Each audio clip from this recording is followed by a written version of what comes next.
প্রিয় শিক্ষার্থী, আজকে আমরা পঞ্চম অধ্যায় থেকে নতুন একটা টপিক নিছি। এখানে একটা উদ্দীপক আছে, যে উদ্দীপকটা বিগত দিনাজপুর বোর্ড 2019 সালে আসছে। এখানে উদ্দীপকটা হলো যে গণিত শিক্ষক ক্লাসে গিয়ে বৃত্তের ক্ষেত্রফল নির্ণয় করার পদ্ধতি শিখালেন। পরবর্তীতে আইসিটির শিক্ষক 3+6+9+... সিরিজটির যোগফল প্রোগ্রামিং এর মাধ্যমে শিখালেন। শিক্ষার্থীরা বিষয়গুলো ভালোভাবে বুঝে ক্লাস শেষে বাড়ি চলে গেল। এখন প্রথম প্রশ্নটা হচ্ছে যে অ্যালগরিদম কি। খ নম্বর প্রশ্ন, কম্পাইলার সুবিধাজনক কেন ব্যাখ্যা করো। গণিত শিখানোর বিষয়টির ক্ষেত্রফল নির্ণয়ের প্রবাহ চিত্র অঙ্কন করো। আইসিটি শিক্ষকের শিখানো বিষয়টি সি ভাষায় প্রোগ্রাম লেখো। প্রথম প্রশ্নটা কি ছিল, যে অ্যালগরিদম কি। অ্যালগরিদম হলো কোন সমস্যা সমাধানের যুক্তিসম্মত ও পর্যায়ক্রমিক ধারাকে অ্যালগরিদম বলে। অর্থাৎ কোন সমস্যাকে সমাধান করার পর্যায়ক্রমিক যে ধারা, এটার যে বিশ্লেষণ বা প্রক্রিয়া, সেটাই হচ্ছে অ্যালগরিদম। কম্পাইলার সুবিধাজনক কেন ব্যাখ্যা করো। কম্পাইলার ব্যাপারটা কি। কম্পাইলার সম্পূর্ণ প্রোগ্রামটিকে একবার অনুবাদ করে এবং সবগুলো ভুল একসাথে সে প্রদর্শন করে। প্রোগ্রাম নির্বাহে কম সময় লাগে এবং অনুবাদকৃত প্রোগ্রামটি পূর্ণাঙ্গ মেশিন প্রোগ্রামে রূপান্তর করে কম্পাইলার। এছাড়া একবার কম্পাইল অর্থাৎ রূপান্তর করার পর পুনরায় কম্পাইল করার আর প্রয়োজন হয় না বিধায় এই কম্পাইলার খুবই সুবিধাজনক ব্যবহার বিধি। আর গ নম্বর প্রশ্ন বলছে গণিত শিখানোর বিষয়টি ক্ষেত্রফল নির্ণয়ের প্রবাহ চিত্র অঙ্কন করো। গণিত শিখানোর বিষয়টি অর্থাৎ গণিত শিক্ষক ক্লাসে গিয়ে বৃত্তের ক্ষেত্রফল নির্ণয় করার পদ্ধতি কিন্তু শিখিয়েছিল। আর আমরা জানি যে বৃত্তের ক্ষেত্রফল মানে হইতাছে পাই আর স্কয়ার। পাই আর স্কয়ার, এই যে পাই আর আর স্কয়ার। এখন প্রশ্ন হচ্ছে পাই কিন্তু প্রোগ্রামিং ভাষায় পাই সে বুঝে না, এটা মান বুঝে 3.1416। আর আর মানে রেডিয়াস, রেডিয়াস মানে কি ব্যাসার্ধ।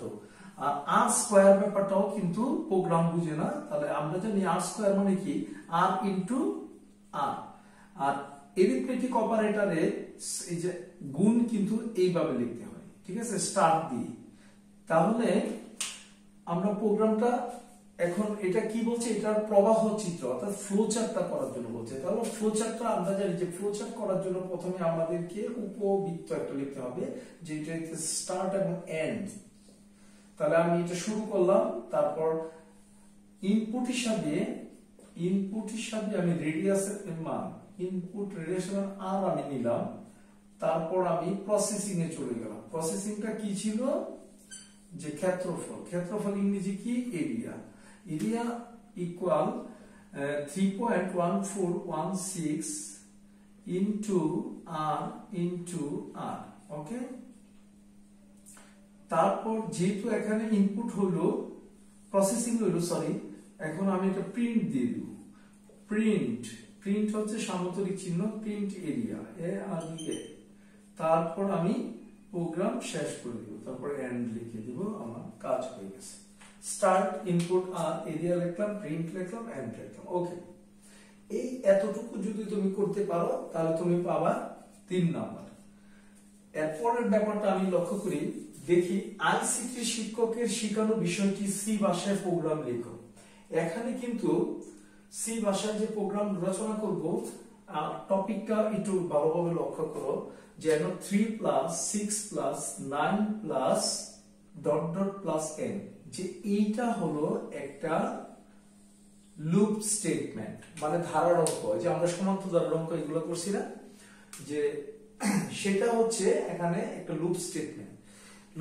লুপ স্টেটমেন্ট আমি 5 ভাবে করতে পারবো। একটা হচ্ছে for loop statement, while loop statement, do while loop statement, continue statement এবং গো টু স্টেটমেন্ট। এখন যেহেতু এখানে তোমাকে স্পেসিফিক কিছু বলে নাই, তাহলে তোমার ইচ্ছা অনুযায়ী যে কোনো একটা প্রোগ্রাম যদি তুমি রচনা করো তাহলে সেটা সঠিক হবে। ঠিক আছে। তাহলে এখন আমি এই বোঝার সুবিধার্থে শুধুমাত্র এখানে উদ্দীপকের এটা রাখলাম, অঙ্কটা রাখলাম, আর আমরা এটাকে সি ভাষায় রচনা করব। আর আমি চাইবো যে এটা আমরা সব ধরনের প্রোগ্রামে এটা করার চেষ্টা করব। তাহলে 3 এখানে একটু লিখে দিই যে 3 plus 6 plus 9 dot dot plus কি ছিল, n ছিল। তাহলে এটাকে আমি প্রথম ফর লুপ স্টেটমেন্টে করার চেষ্টা করছি। ওকে, দেখো আমরা জানি প্রোগ্রাম রচনা করার জন্য প্রথমেই আমাকে হ্যাশট্যাগ লিখতে হবে include stdio.h integer name first bracket second bracket দিয়ে দিলাম। এইটা হচ্ছে আমার ফরম্যাট, অর্থাৎ তুমি প্রোগ্রাম যে কোনো সি প্রোগ্রাম করার জন্য এই ফরম্যাটটা তোমাকে আয়ত্ত রাখতে হবে। এখন আমি ইন্টিজার লিখে আমি এই যে এখানে যে ধ্রুবক মানে চলকটা আছে n আছে, অজানা রাশিটা আছে, এটা আমি n লিখবো। তারপর অথবা প্রথম ইনিশিয়ালাইজেশন নাম্বারটা i লিখলাম, তারপর n লিখলাম, এবং আমি বের করব এর যোগফল, এই জন্য s লিখে ইকুয়াল 0 দিয়ে দিলাম। এখন প্রোগ্রাম অর্থাৎ ইউজাররা বোঝানোর জন্য প্রিন্টএফ লিখে কোটেশনের ভিতরে এটা বড় হাতে ছোট হাতে যেটি লিখি সমস্যা নাই, লিখলাম enter the value of n, semicolon comma দিতে হবে। Scanf specifier format d quotation শেষ করে অ্যাড্রেস অফ n সেমিকোলন, তারপর একটা সেকেন্ড ব্র্যাকেট দিয়ে দিব।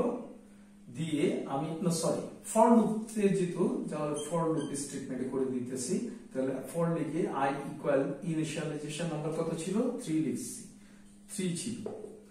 তারপর কন্ডিশনটা কি ছিল, i এর মান n পর্যন্ত, i less than or equal n। তারপরে আছে প্রত্যেক স্টেটমেন্টে কত করে বসছে 3 করে, i equal to i plus 3। তারপরে আমি মূল প্রসেসিং এ চলে যাব, s equal to s plus i। তারপর আমি প্রিন্ট দিয়ে দিব, প্রিন্ট স্পেসিফায়ার ফরম্যাট d, বের করব হইতেছে সাম s সেমিকোলন রিটার্ন 0। এই হয়ে গেল আমার সি প্রোগ্রাম। আমি যদি এটা করি আমাকে 5 নাম্বার দিবে, সরি 4 নাম্বার ছিল, এটা বরাদ্দ ছিল 4 নাম্বার তোমাকে দিয়ে দিবে। এখন এটা যেহেতু স্পেসিফিক তোমাকে বলবে না যে কোন প্রোগ্রামে করার জন্য, আমি এটা ফর লুপে করছি। এখন এখানে তোমাকে যদি বলা হইতো যে এটা হোয়াইল লুপে দেখানোর জন্য, তাহলে তোমার কি পরিবর্তন করতে হতো বাবা? দেখো, তখন শুধুমাত্র তুমি এখানে যদি হোয়াইল লিখে, যে হোয়াইল লিখে কন্ডিশনটা লিখে দিবে i less than or equal n। এখন প্রশ্ন হচ্ছে আমি যদি এটা লিখি তাহলে আমার প্রোগ্রাম কিন্তু জানতে পারতেছে না যে আমার i এর মান কত ছিল, এই জন্য এখানে i ইকুয়াল টু 3 লিখে দিতে হবে, এবং প্রত্যেক স্টেটমেন্টে কত করে বাড়ছে সেটা জানতে পারতেছে না। এই জন্য এই জায়গায় এই প্রসেসিং এ তুমি i ইকুয়াল i প্লাস 3 লিখে দিবে, ঠিক আছে? তাহলে হয়ে গেছে। আরেকটা মজার জিনিস, যদি তোমাকে বলা হয় যে এটা ডো হোয়াইল লুপ স্টেটমেন্টে করে দাও, তাহলে ডো হোয়াইল লুপ স্টেটমেন্টে করে দিলে সব ব্যাপারটা থাকবে, এটা চলে যাবে এখানে, আর এখানে ডু আসবে। অর্থাৎ আমি একটু বলে দেই যে এখানে কি হবে পরিবর্তনটা, এখানে ডু লিখবো, আর এই ঠিক এই প্রসেসিং এর পরে এখানে চলে যাবে while i less than or equal n লিখে সেমিকোলন দিতে হবে, তাহলে ডু হোয়াইল লুপ স্টেটমেন্টে হয়ে গেল। তাহলে খুবই ইম্পর্টেন্ট এইগুলো। আর সি প্রোগ্রামটা তোমরা যদি ভালোভাবে আয়ত্ত করতে পারো, তাহলে আমি বললাম এই যে 3 মিনিটের মধ্যে তুমি একটা সৃজনশীল প্র্যাকটিস করতে পারো, মানে দিতে পারো তুমি পরীক্ষার মধ্যে। আর যেহেতু 5 নাম্বার থেকে এই 5 অধ্যায় থেকে 2টা সৃজনশীল আসার সম্ভাবনা বেশি, তাহলে 2টা আসবে, তাহলে তোমরা এটা খুব ভালোভাবে আয়ত্ত করো। আর ফর লুপ স্টেটমেন্টটা এইটা দিনাজপুর বোর্ড 2019 আসছে এবং ঢাকা বোর্ডে 2023 আসছে। তার মানে একটা জিনিস রিয়েলাইজ করো যে বোর্ডের অঙ্কগুলা বা বোর্ডের প্রশ্নগুলো বারবার রিপিট হইতেছে, ঠিক আছে?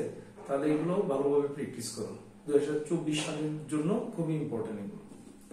ভালো থাকো, ধন্যবাদ।